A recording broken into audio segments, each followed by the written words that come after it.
Hello to my fellow history lovers and people that think if I learned something new today, it will be a good day. Well, I learned something new about our money that I had not realized. So I've been reading the John Adams book, which is fabulous. And every week I put a summary on Twitter and Facebook because it's a written summary and of what's going on in the chapter. And in one of the chapters, they referred to John Adams as the personification of our symbol of our eagle and what it holds in its talons. So you'll notice here I cleverly cut off the talons, so you will not yet know.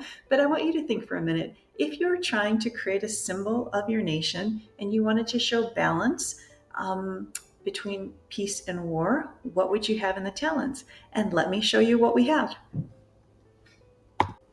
So, what is in the back of our dollar? Well, it turns out that our American eagle is trying to balance peace. That's why you see the olive branches, and there are 13 of them for the 13 original colonies, and also has 13 arrows to say that if necessary, the country would defend itself. And I thought it was interesting because in the John Adams book, when they refer to him as sort of the personification of this, I hadn't realized how close we came to war with France. So once we beat, so to speak, Britain in the American Revolution, we actually came very, very, very close to going to war with France.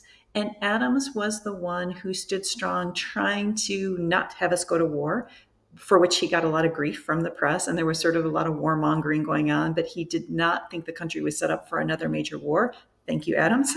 But he also did realize we needed to defend ourselves, and so started moving toward creating a navy, and also setting up the idea of the army, and in fact going so far as to appoint Washington, who, interestingly, I know I'm getting on a sidetrack here, but just real quick, was getting kind of older, and he insisted that he wanted Hamilton to sort of be his second in command. But everybody knew Washington was getting kind of old. He wasn't likely to actually lead a battle, which would have put Hamilton in charge.